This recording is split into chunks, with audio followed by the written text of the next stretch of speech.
কোনো কথা বলবি না। একটা মেয়ে আমাদের বাসায় এসেছে, তার সাথে কিভাবে আচরণ করতে হয় সেটাও আজ পর্যন্ত শিখলি না।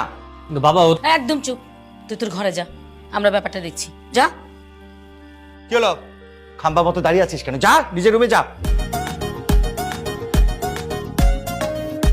মা এসো, বসো বসো, মা বসে বসে কথা বলি, এসো এসো।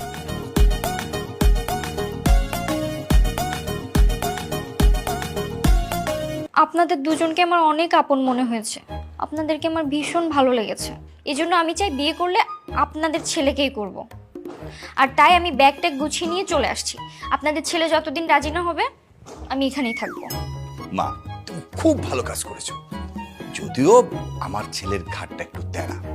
ওই তেড়াকে কিভাবে সোজা করতে হয় সেটা একমাত্র তুমিই পারবে, তোমাকেই আমার দরকার।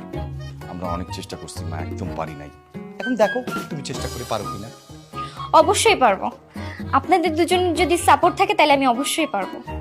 ফুল সাপোর্ট পাবে মা, আমরা তোমার সাথেই আছি। রাইট। ঠিক আছে, তাহলে আমি একটু যাই, ওর রুমে যেয়ে ওকে একটু বোঝাই, দেখি কি বলে। হ্যাঁ যাও, এক্ষুনি যাও। মা তুমি ওকে খুব ভালো মতো বোঝাবে, রিকোয়েস্ট করবে। ও ঘাটতারা হলেও মনটা কিন্তু অনেক সফট। ঠিক আছে আঙ্কেল, আমি একটু রিকোয়েস্ট করতে যাচ্ছি। হ্যাঁ,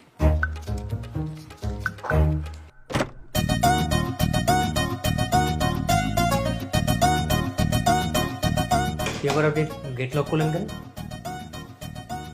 আমি আবার বলছি, আই এম সরি। ভালো ভালো বলেন আমাকে বিয়ে করবেন কিনা। রেশমি, এবার মনে হচ্ছে আমার ছেলেটা সোজা পথেই আসবে।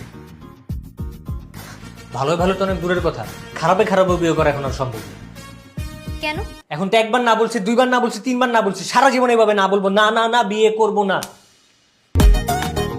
এই রেশমি, থাপ্পড়ের শব্দ শুনলাম মনে হচ্ছে।